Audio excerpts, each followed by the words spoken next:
It's amazing how busy life has gotten. Dizzying, in fact. Life is fast. Food is fast. The pace, nonstop. We're never in an off mode. In almost a blur, life can pass by without even noticing where we've been, where we are right now, or where we're even headed. Yet, it's even more amazing how at the same time, especially as Americans, we can be so still, seemingly not really moving at all. Unfortunately, when it comes to our health, the collision of the two lifestyles has resulted in a population that is the most obese in the world. And the group of Americans it will have the greatest impact on, moving forward, is our children. When it comes to their health, who's going to be their hero? This is Edward James Olmos. Please join me for a closer look at the story of childhood obesity. The story of childhood obesity affects every one of us. It affects the child who is suffering, it affects their family, and it affects society. People talk about the epidemic that we're in, and I think that's an understatement. I've seen figures as high as 35–40% of children are obese, and that's a third of our children. And there's all of these diseases associated with it that are coming down the road. Over the past 3 decades, the world has undoubtedly become a heavier place. People in nearly every corner of the globe are piling on the pounds. But in a culture where eating all one can has become our new national pastime, America leads the way in waistlines expanding. Roughly 2/3 of Americans are overweight and nearly 30% are considered clinically obese. While every state is affected, none has as many large cities struggling with the very word than Texas. 6 of the top 13 obese cities in the U.S. reside in the Lone Star State. And a city like San Antonio, rich food, rich culture, and a rich tradition for family and fiesta takes the cake, and then some. But living too rich for too long eventually comes at a high price. And when the other side of the story combines a lack of education, poverty, and an unhealthy environment, it can create a perfect storm for obesity to become a way of life.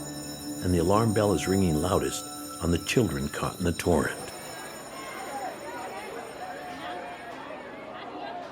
My name is Ashley Castoreno. I am 19 years old. I am a senior at Highlands High School in San Antonio. Today is on chapter 28, the old book. And I honestly never noticed that I had a weight problem because I'm just so used to it.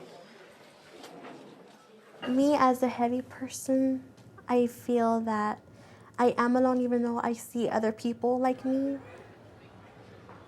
I don't feel comfortable with myself, talking to people about myself, on my weight problem. My typical day is to just basically go to school, come home, help my mother with chores, and then with my sisters. I don't really want to go outside because, I feel because I walked to and from school, that's enough for me. So I just stay and watch TV and do not really much anything else.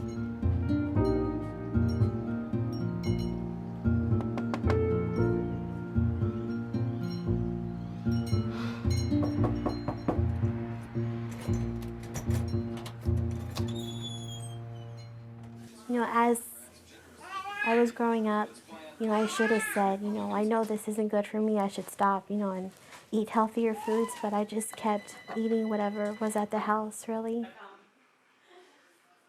I live with my grandmother, Julia, my mother, Bertha, and my 2 sisters, Elizabeth and Michaela. Congress holding a summit before live cameras on a major piece of legislation, healthcare reform. But it was less negotiating than speech making. I honestly don't really remember me growing up. It was just fast. I had to grow up fast. I didn't really have a childhood. I had to become second mom to my sister. When we were younger, my mom did have to work. And I did somehow feel neglected because I would have to watch her myself. To be honest, I wasn't really paying attention to Ashley at that time because I was just, I never married Ashley's dad, but I got pregnant first and then we lived together. It wasn't easy because he wasn't a faithful husband. He started having affairs, and that's when it all started. Like, I just didn't care. And then until finally I started noticing when she grew up, when she started growing up, I would see the way she was going. She was getting heavier and heavier. It started in elementary, just the names. They would either call me Miss Piggy, or, they will make their oink noises, or like poke me on my stomach. Middle school, it was harder. I would either have probably signs in my back, saying, don't feed the cow or something. And I know now that I wasn't taking care of her right. I wasn't teaching her the right things or how to eat. And I see her now, and I do blame myself. I blame myself. And I also blame her dad, because her dad has never, I wouldn't say never been there, but he's hardly been in her life. I'm a senior in high school. I don't believe I'll be ready for anything. I don't know how to ride a bike. I don't know how to swim.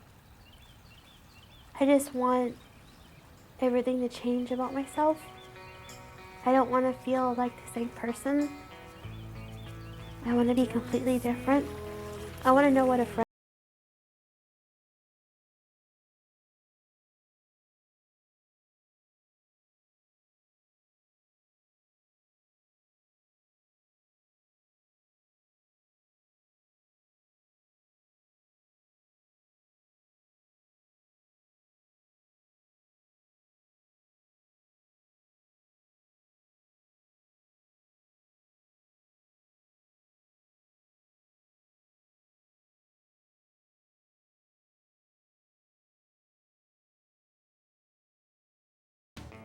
Because that's what I wanted. First, I want to be my hero, but that never came. That person never came. When it comes to the assignment of helping children live the healthiest, happiest, most prosperous life possible, the checklist of heroes needed is all-encompassing. But one of the best ways to engage, motivate, and capture a child's imagination is in our schools. There is no single point solution to this obesity problem that we face in our nation today.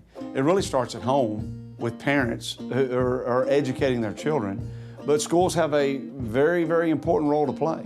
We know that by raising academic standards, we have higher expectations from our children. We need to have higher expectations from our schools. While home is the best place to teach children the foundation of health, school is the most logical. In an era of increasing obesity, American schools continue to cut the very programs that could help reverse the trends, especially for students who need them most.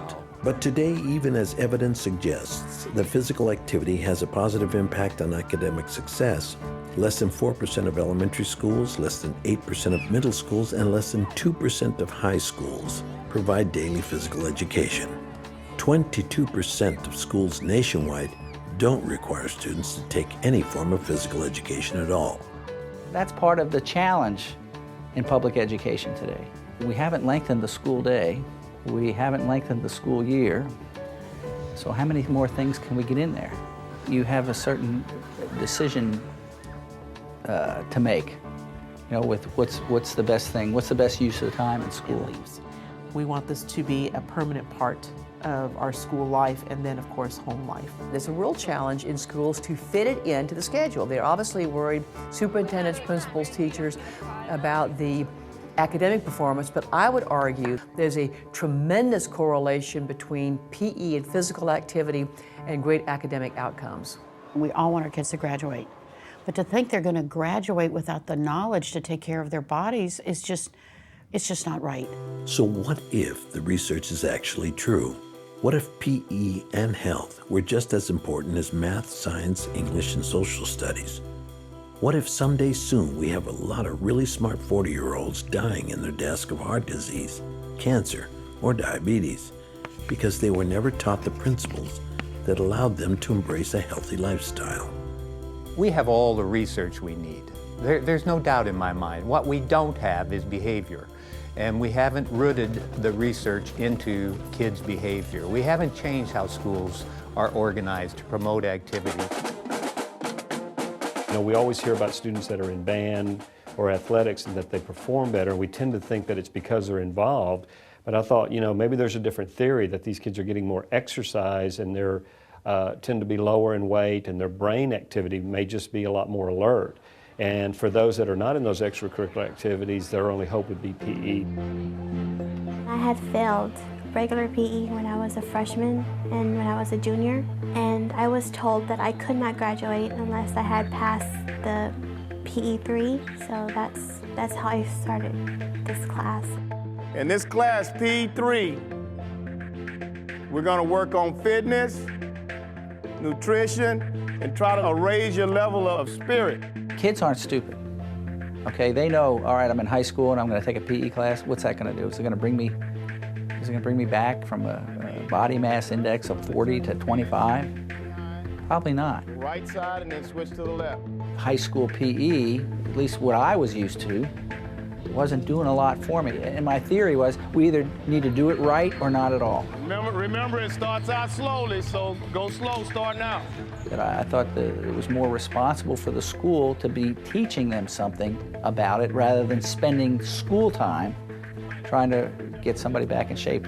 Now, so you can see that just brisk walking can get your heart rate up to your target heart rate. A red flag should go up when you see that many kids obese. And the only way that's going to change is through education. Directional change, so you can come like this. Side. Side. We've got great educators in this country, people who truly, truly care about kids. Kids who need us because their parents may have failed them. They don't have that support at home. I do sometimes lose my faith on losing the weight because I just get so tired, you know, and I just want to quit. But then I see other people and how they struggle. And I'll tell myself, I can't quit on them because if I do, then who else will, you know, pick up their confidence and help them? We're gonna do your body composition, so if you want to follow me then. It's always easier to address these problems earlier. The shorter the time your body has seen the effects of the fat, the easier it is to reverse all of those life-threatening illnesses. And in centimeters, we're at 105, and now we'll get your hips. A teenager, they still have all the options open, everything ahead of them. If you can convince them and they believe, they will do it. Good, sounds normal. I'm just listening for any obstructions. So I'd hear a whooshing noise and I don't. That sounds nice and clear. Has anybody told you about this little skin rash right behind here on the neck? No. So have you ever heard of something called acanthosis? It's kind of a precursor, although not everybody who has it gets diabetes, but it is a precursor to diabetes. But weight loss is what can help with that. Actually, I'm Dr. Cooper. Nice to have you here. But now overweight, way overweight like you are, there's no question about that. That carries with a high risk of some diseases, everything from heart disease to cancer. I want my legacy to be that we change the health of children in America. Because it's just, if we don't do something, just for the future of this country, I'm really concerned about that. This is the beginning of the rest of your life. Weight control is a journey, not a destination. What you're starting now, you must continue. All right, what's your number there on that perceived exertion? Perfect, heart rate 164. See if you can let go with your right hand. Now see, the incline is going up. The treadmill is getting steeper. I think we better let you hold on. You're getting more of the hang of it now. You're doing very well for your first time. Well, I have never walked on a treadmill before, and I certainly have not walked at least 3 miles, but I successfully done both in a week. I'm really glad that we had a chance to exercise together. Honestly, the fitness part we don't have a problem with. It's just the nutrition part we have a problem with because we love food as you know, we can tell. But I mean, it's just hard. You hurt me. I did it. This is not an accident. This is the way it is at this point of life. When I came here, there were not a lot of fast food places to go to. It's changed as far as what's going on in the schools, as far as what's going on at home, and we are doing our best, but we still have a long way to go. Hi, how are you? I want to see what you have to eat. Cheetos? You got how much are those? 50 cents for the small bags and $1 for the large bags. Do you have any sodas? Mm-hmm. What kind? Big Red, Dr. Pepper, 7-Up, Coke. But I just wondered what y'all were selling out here. Yeah. Same thing they eat, the same thing they eat at home. Oh, this is the same thing they eat at home? Mm-hmm. American kids are the most overfed and undernourished in the world. A recent national health study found that 14 to 18-year-olds consume an eye-popping 34 teaspoons of sugar a day. That's 12 more teaspoons than an average adult and triple the amount recommended by any standards. Add that to a diet where nearly half of the calories come from nutritionally depleted foods, and it's a recipe for disaster, one that over time damages every organ in the body and can lead to multiple health problems, especially those associated with diabetes. Good afternoon. Hi, I'm Dr. Trevino, and I have two specialties. One specialty is internal medicine, which has to do with the adult disease, diabetes mostly. Who has family members with diabetes? Imagine that. Everybody. I've got diabetes, high blood pressure, and all of that, and I don't want my kids to go through that because it's something that is, I would say, you can literally see death in front of you. Is it because we're born with a gene? Because my grandmother had it and my mother had it, and that means that I'm gonna have it? No, it has nothing to do with that. Diabetes develops because of things that we do.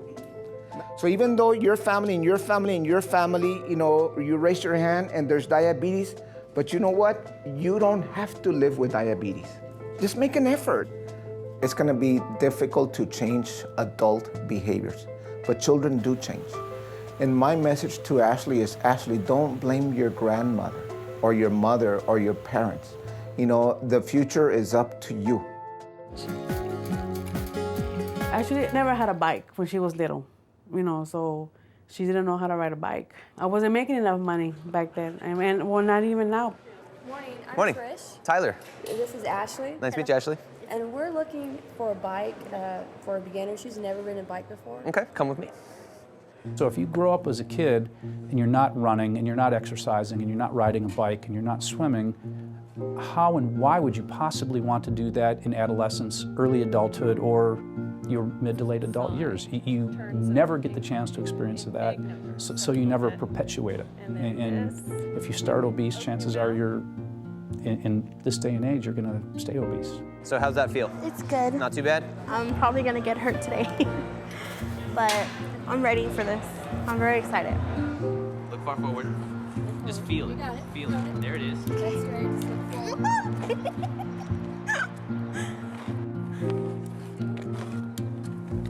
Now just start pedaling. So you're riding a bike.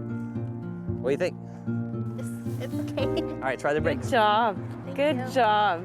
So, how does it feel? It feels great. You've made this commitment, and I admire that. And you've started late, but you have your whole life in front of you.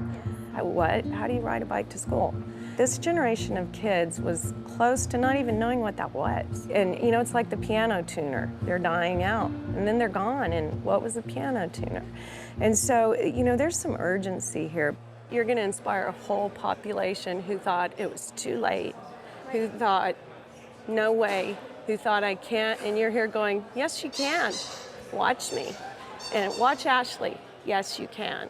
So I see you riding for a long time. I see you passing people on the trail, and you need a bike to help you do that. And we'd like to give you this bike to take home today, to keep that inspiration and that commitment and keep that smile I saw on your face when your feet got off the pavement. So, Thank you.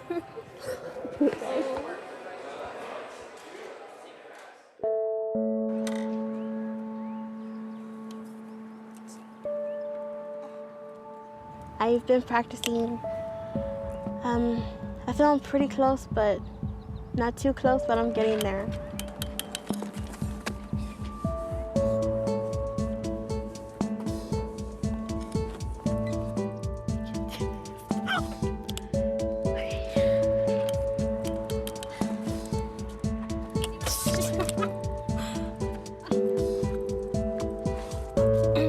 Since I started learning to bike, I have fallen, I have gotten up, and I just keep trying. Like sometimes I do feel like giving up because, it frustrates me, because I'm not used to having to make myself do something.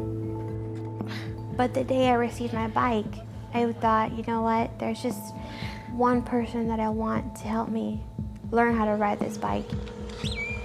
Now it's ringing.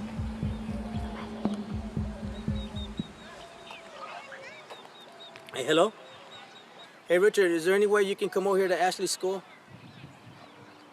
How fast can you get here? I feel that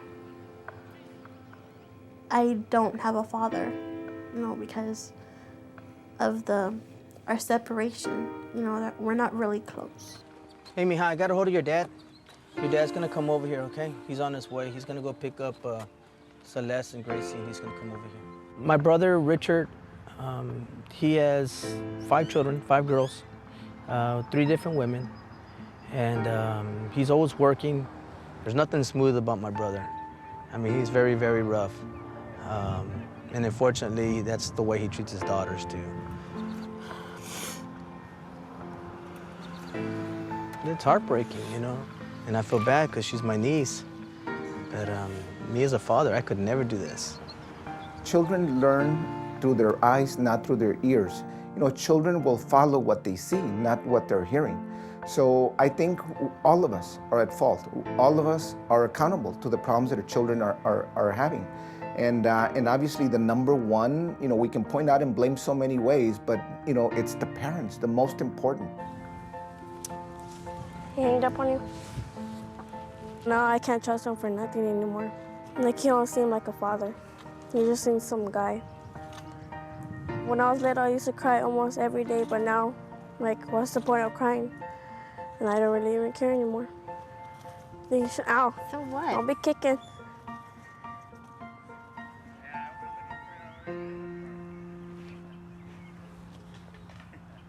What happened to Grace? I don't know. I don't know where they're at. What's wrong with you? Nothing. You liar. Why are you mad? What's wrong with her? You got after her, didn't you?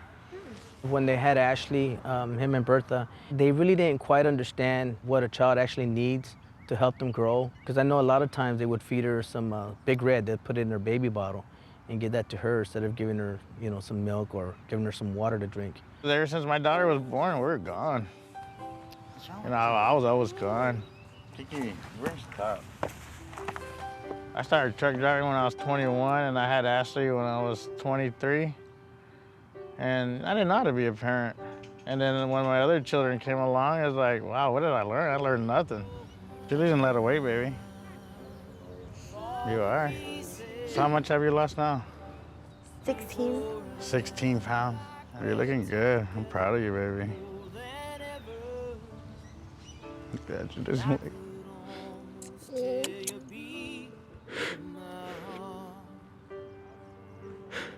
It's okay, Dad.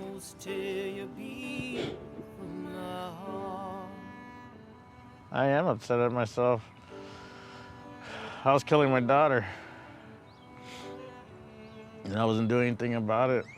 Just kept feeding her hamburgers and whatever else junk food was out there was cheapest for them just to shut the kids up.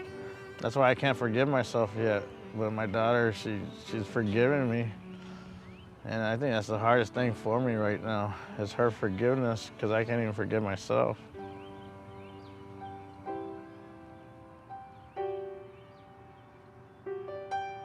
You're about to kill me running with you.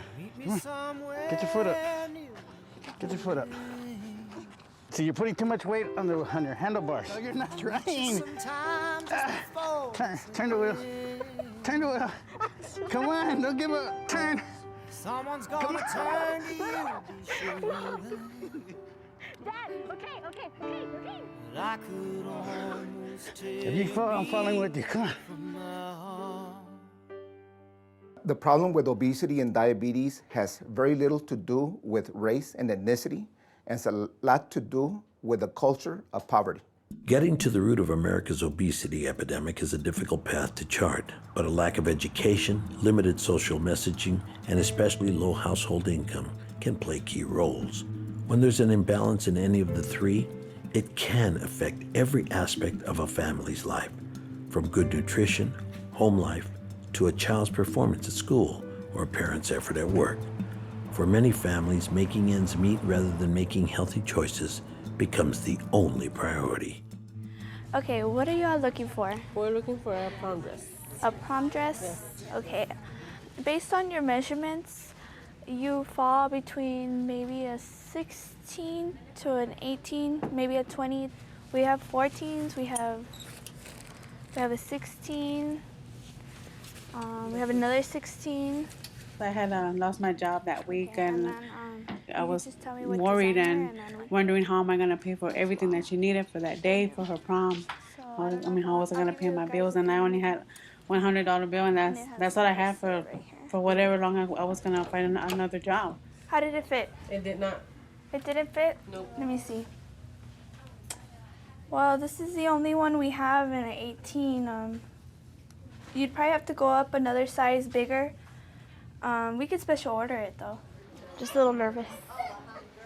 Finding a dress and, it fitting. How do you like that?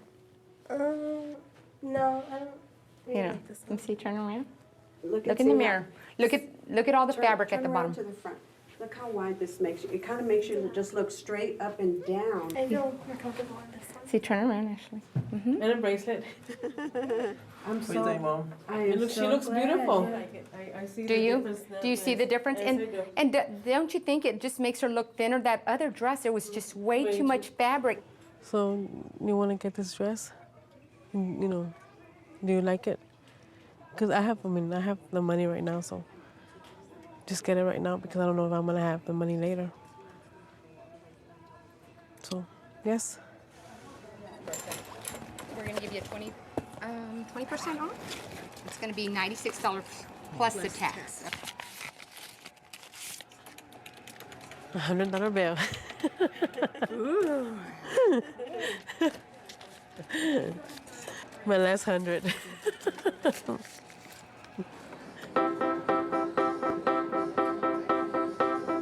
We're giving her a little sexy eye here.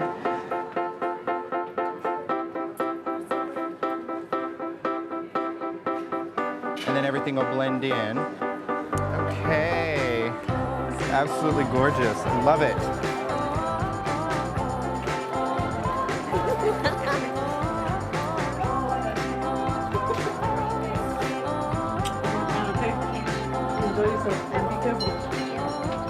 I love you. I'll see you in the morning. I told her to get a girl tuxedo, but she's nasty and she got a guy one. Is it girl tuxedo? Yeah.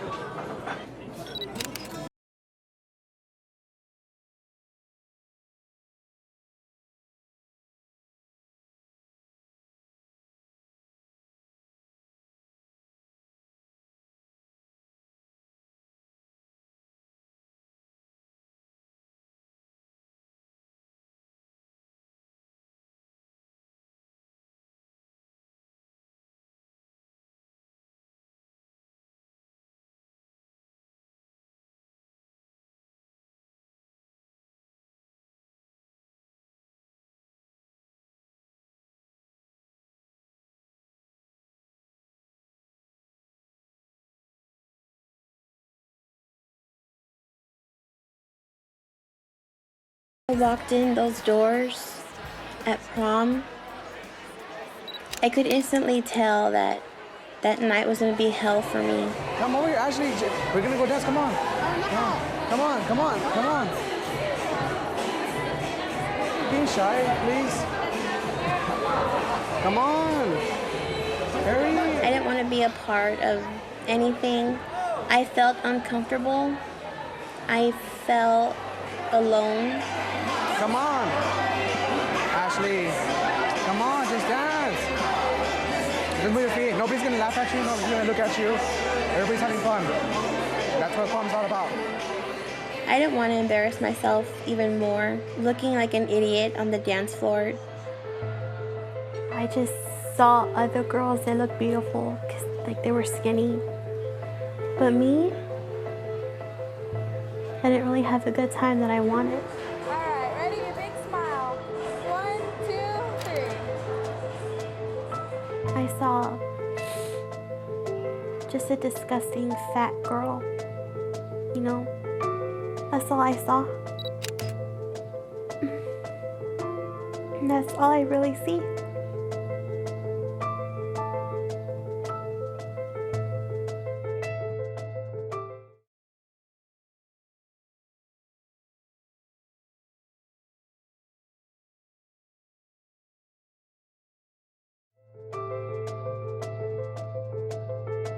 Everyone remembers when they're a teenager how dramatic it is to have a pimple on your face when you go to school. Can you imagine having 200 extra pounds and clothes you can't wear and how you feel? I mean, it's horrible. You hear it. It's not like the messages aren't out there, whether it be on TV, from friends that crack jokes like, you're gonna die early, you're gonna have heart disease, or whatever it might be. Back then with your peers, you know, it goes in one ear and comes out the other, or you just don't really think about it when you're a younger person. My heaviest, I know I got over 500. Food was an addiction. I was so depressed that I was big, I would eat, just eat and eat and eat and eat. Donut sticks, these were some of my favorites. I'd eat at least 3 a day. I never thought I was really that big. I mean, it got so bad to where sometimes I was afraid I wouldn't be able to fit through a door. I started meeting some of these children, and we're talking about 600-pound teenager that can't go to school, that can't interact, that can't develop normally as teenagers are supposed to, because they literally are incapacitated by this handicap. That's when I pretty much realized, you know, hey, if you don't make a change in your life now, you're not going to make it. I'm not going to be able to see 22, 23. I'm going to end up having a heart attack, a stroke, or something. You know, something bad's going to happen. It is a natural thing to bury your parents. It's not a natural thing to bury your child. Almost 1/3 of patients, their first manifestation of heart disease is to have a massive heart attack and to drop dead. Dr. Brent and Miss Trish are my heroes, because I believe if it wasn't for them, I wouldn't be here. Procedures like bariatric surgery are fast becoming the next front to help severely obese children. In recent years, surgeries have surged at a pace of more than 1,000 operations a year for kids, and over 200,000 are performed annually on adults, including more and more celebrities, whose success stories have fueled their popularity. Early results provide reason for both encouragement and caution in children.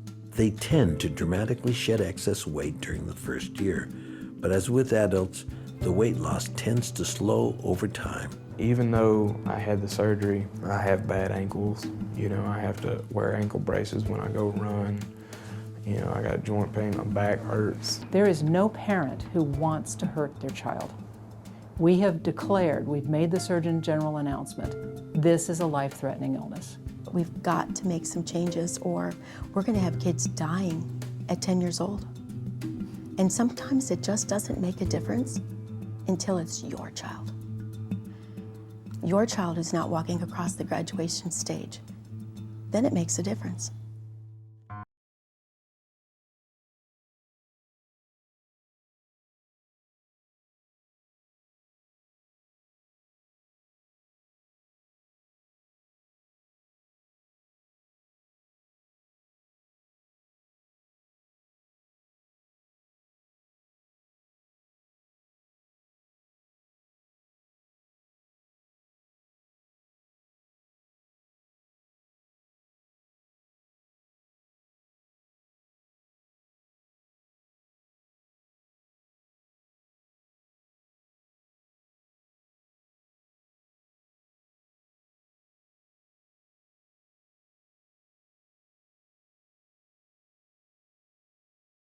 Once I checked off the bike, I know I can do anything.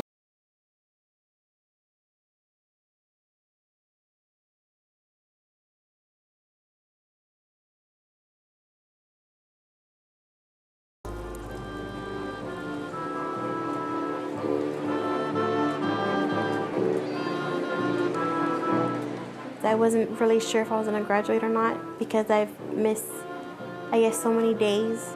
I was really surprised that I had graduated because I felt that I didn't have, the proper tools to even walk the stage. Ashley Marie Castorena. Crossing the stage, I felt happy. I felt that I had accomplished at least one thing in life. Hearing my parents screaming my name and, clapping.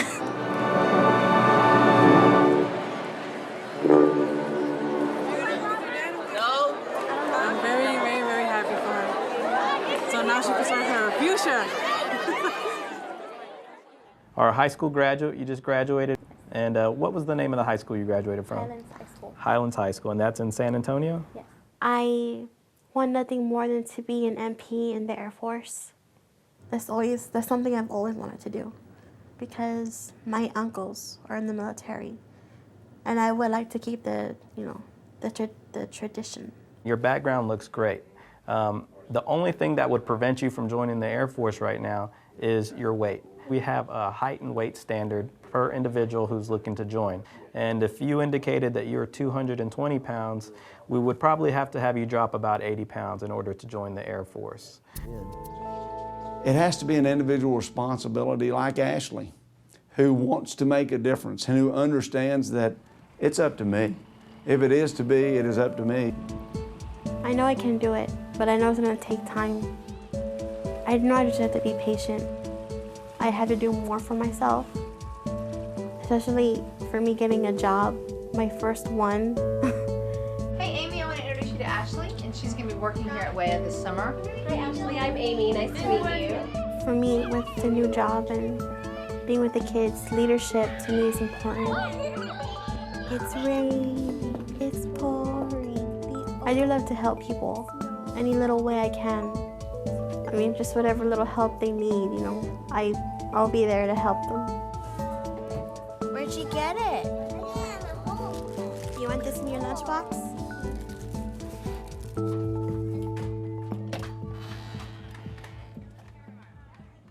I walk to and from work. It's, nothing out of the ordinary except for today. I find this beautiful butterfly on the street and it has a broken wing.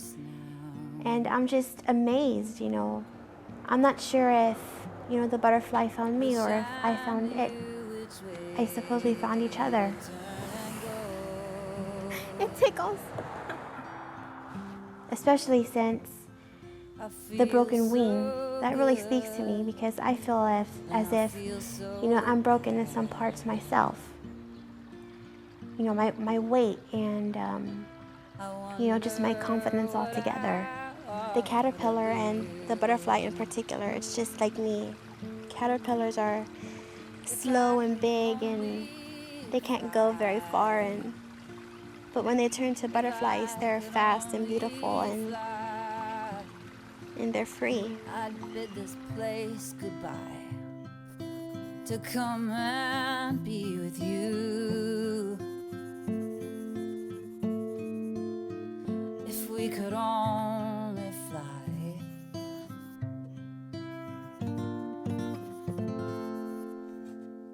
Attack it how you attack life, yeah?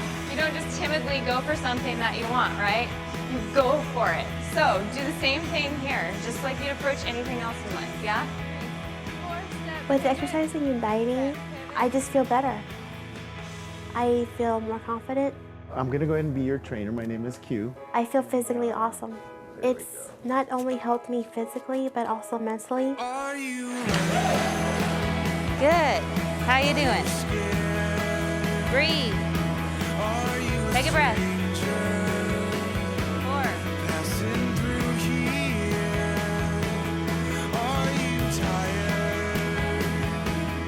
Of this pace, and we are so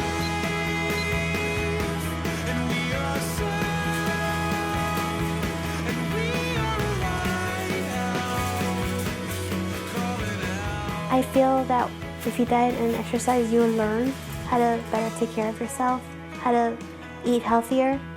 You learn, okay, I can't eat this, but I can eat this. You eat real healthy. You eat like this all the time? Yes. Really? Me, I eat too much. I should think also. Looks like in February you had been 249 pounds, and then we saw you in June and you were at 224, and today you're 202. So that's a total loss of 47 pounds. That's incredible. Thank you. Mountain climbers, let's do it. 1, 2, 3. You're coming up now on 7 minutes here. They're 6:30. And 7 minutes last time, you're 162. And this time you'll be about 142. Again, about 20 beats better. So that is outstanding. Let's get you the Air Force one of these days. Press, press, press. Hold.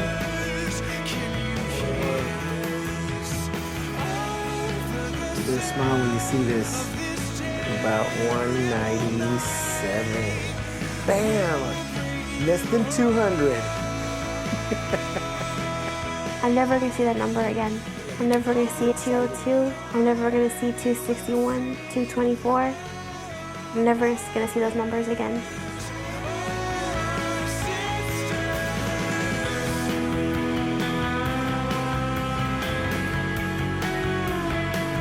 I don't know what inspired me, but I ran my first mile 4 weeks ago in 18 minutes. And I'm thinking, you know what the hell? I want to run my first marathon. Ashley, I'm Paul Carmone. It's nice to meet you. You know, I'm going to be your coach for the next about, not quite 6 months, but almost 6 months. I have stood on my very first day of my very first run of my very first marathon training. And I've wondered, what's in front of me? I don't have any idea what I'm about to do. With the goal of running a marathon in the future, okay? The point, it's not getting from this point to that point. And what you're doing for yourself is the journey.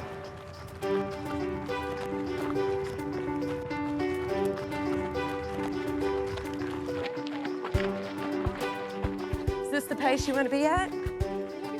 Okay. Remember, breathe through your nose. Okay, Ashley, check this out. Focus one point and breathe. Probably some of the best words of advice on graffiti that I've ever seen. Perfect for running. Before I would ask myself, you know, why am I going through this? But now, as I think about it, there's a reason why I've gone through what I've had to share my story. Hi, Ashley. Hi, Sarah Nelson. Jane Nelson. Welcome. I'm so happy to have you in the office. Thank you. Come over here and let's sit down. Tell me why you're here. Well, I'm here to ask for your help into spreading the word that health is very important. I listen to her passion. She can lead the way to change things. And I think it's much better to have someone who's lived it and breathed it and understands what these kids go through. I'm just really passionate, and it's in my heart that I want to accomplish. You will be amazed at what one person can accomplish. You weighed in recently? No. Oh, okay. So you're not sure? You surprised? So you're gonna be right at about the same, about 172. Yep. Here are your ASVAB scores, and the QT is your overall score. To be able to join the Air Force, the qualifying score is a 36. Okay. And here are your scores right here. And I can't say that I've seen one and then it raised to that point, but I'm saying that it has been done. And knowing that, what kind of questions do you have? I don't know, it's not really much anything to say other than, you know, I'll try and, you know, I won't give up. And I mean, they come to us with low abilities to learn and retain. They may not make a great candidate down the road. I'm kind of doubting myself a little bit, like if I am going to be there, you know, when I have to be. If this number equals this number, what does it mean? You know that 3 times 8 is 24. But where do you put the 3? Here. Yeah. Correct. The division so bad?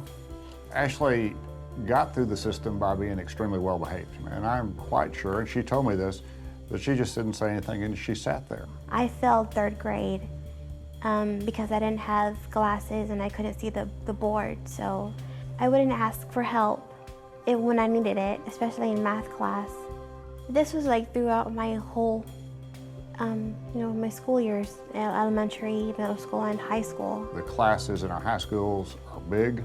Teachers are dedicated, but it's hard to handle 35 or 40 children in a classroom.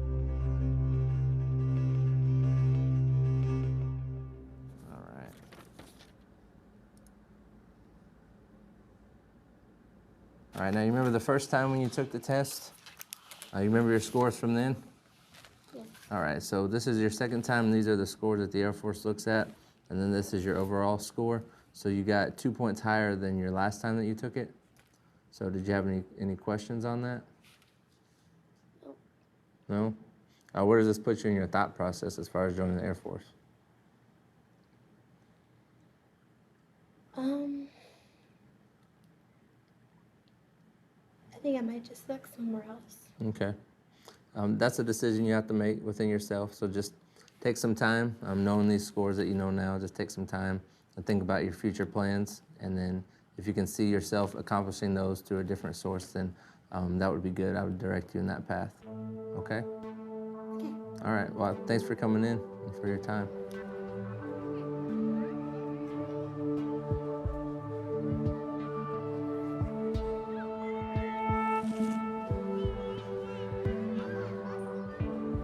I just don't know what the hell I'm supposed to do. I feel like if I failed myself right now, I just feel like if I wasted my tutor's time. But that's what that score basically says, that I wasted their time. Just 2 points. 2 points.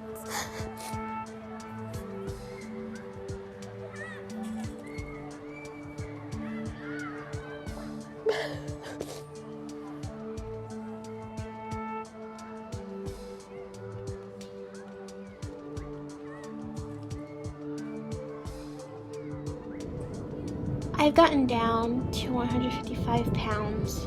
I'm just 5 pounds away from reaching my dream. And that just still seems so far away. Sometimes, if one pathway doesn't work, you find another pathway.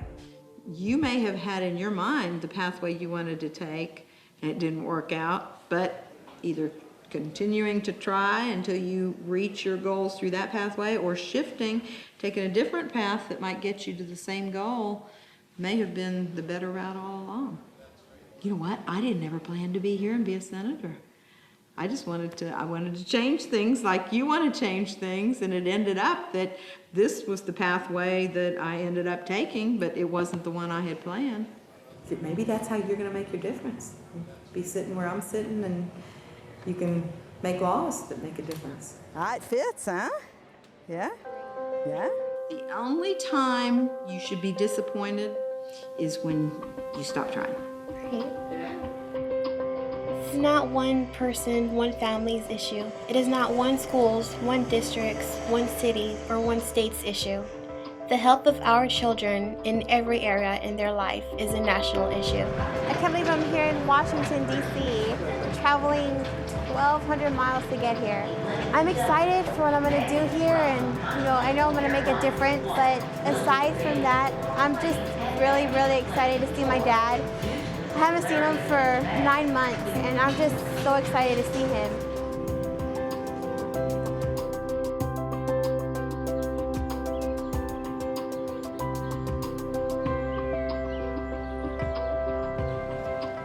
Hi, Dad. Hi, baby.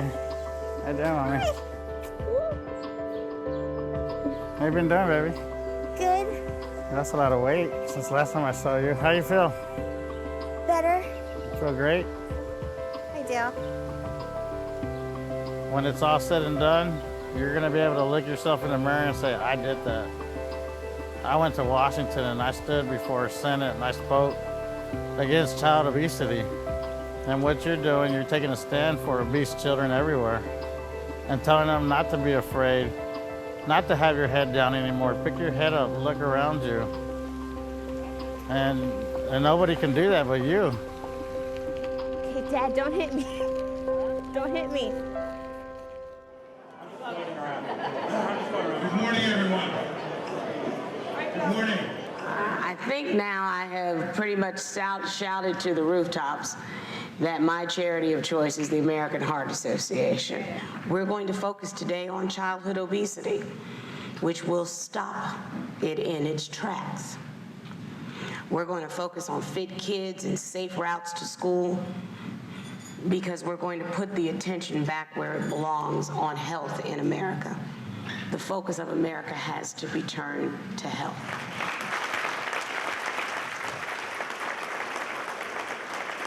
How are you? Great. How are you feeling? So much better. I know, it's like carrying a whole human being around with you, right? And you're feeling good? Yes, I am. Did you have to have one of the surgeries in order to help you? No. You did it all by exercise and diet control? Yes. Fantastic. What an honor it was to walk to our first meeting today. There was a protocol that we could not take the camera inside the meeting with us. But you know what? That didn't stop us from carrying out our voice. There's really three things that we want to chat with you about today. Well, because of PE, I had lost 115 pounds. Congratulations. Thank you. And it is important because I was an obese child and I didn't really have that much PE myself. I'm a person that has a voice, and I use my voice today. I want to thank you all for this effort on the Hill today. I think we made a difference. So thanks again. Safe journeys home. My dad, he just kept saying that I was the first one to actually, do something like that in our family. Try and make a difference.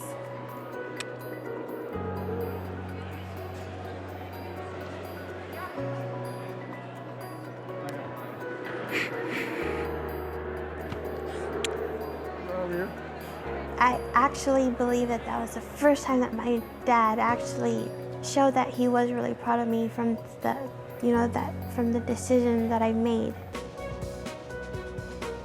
Looking back, I realized that there are no quick fixes. Everybody in this world has to understand that it just takes one step at a time.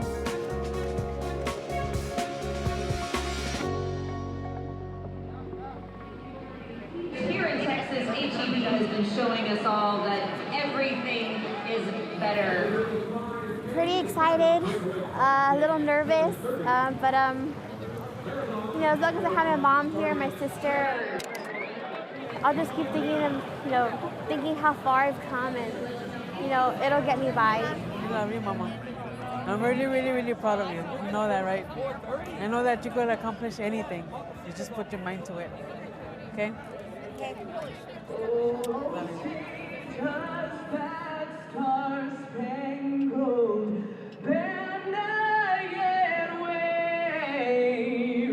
Or the land of the free and the home of the brave.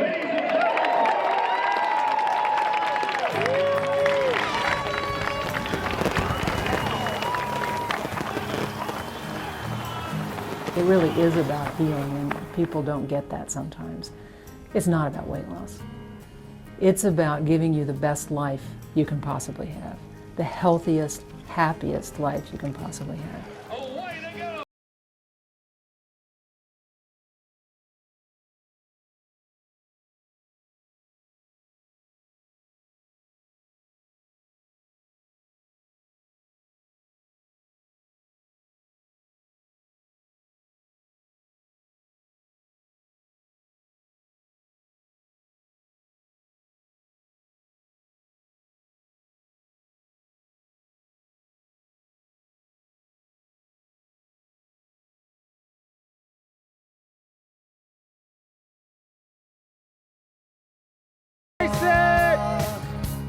This is where you stop preaching and you get into action.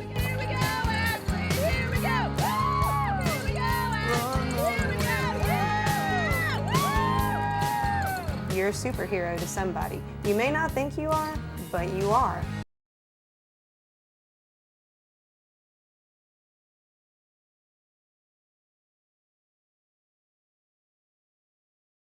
You okay? I'm proud of you, Mom. Thank you. Are you gonna do the whole mile, the whole 26? Keep up the good work. You know you can do it. I wish your dad was here to see you. Love you, kids.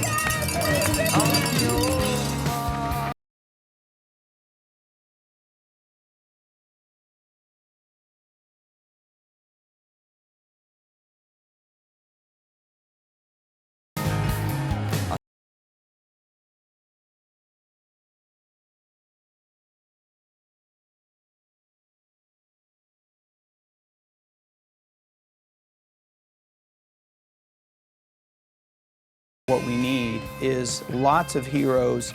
We need to shine the light on them and let people see that it may be someone who doesn't look like the other heroes, but it may be someone that others can sort of identify with and say, I want to be like that hero. For the first time, I understand what it means to be healthy, not just physically, but how you feel inside. I know that I can't give up.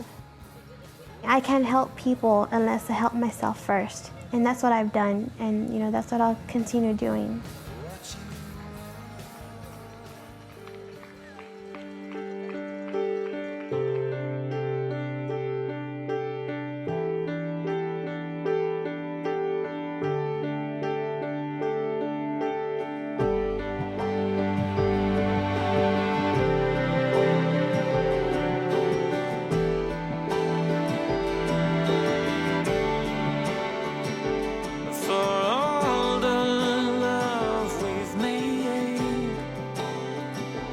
Just one thing stays the same.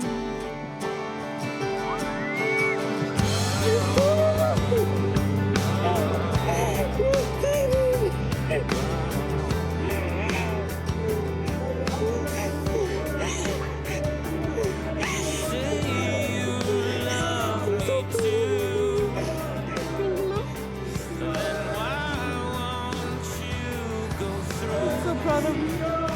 You okay? Yeah. I feel awesome. Never thought I could do 26.2 miles. I just feel so much better. I just basically feel alive. I don't feel like the same Ashley anymore. I feel like a new person.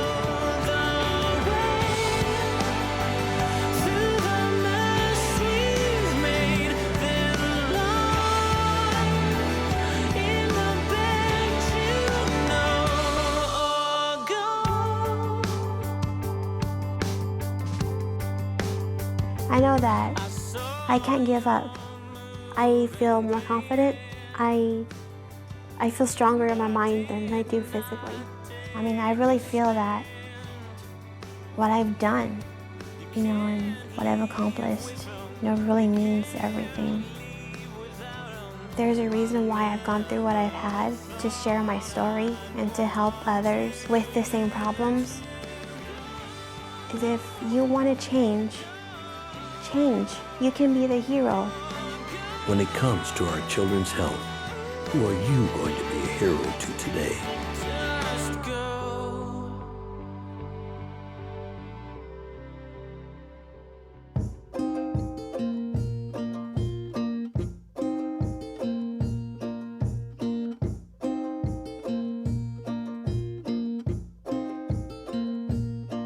It's a little step in the right direction. Couldn't see it from space. I'm right next to you.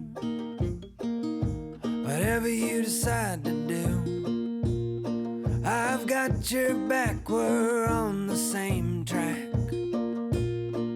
In the universe, you're a molecule. In my eyes, you're a great and big deal. Bigger than the moon. You're the only your back, we're on the same track. And if we're moving, then we're moving together. And if we're standing still, then it's still forever.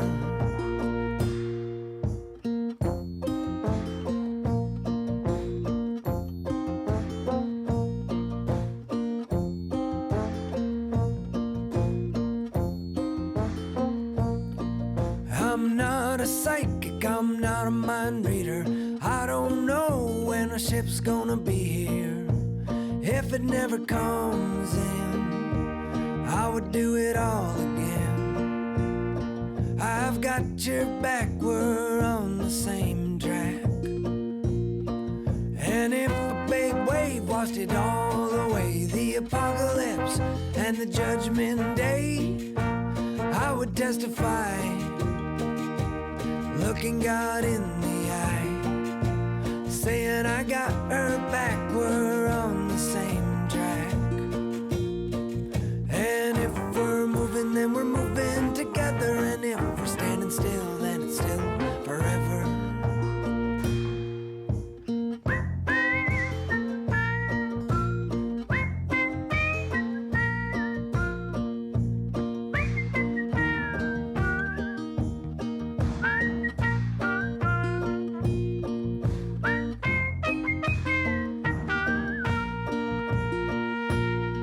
It's a little step in the right direction. Couldn't see it from space. I'm right next to you. Whatever you decide to do, I've got your back,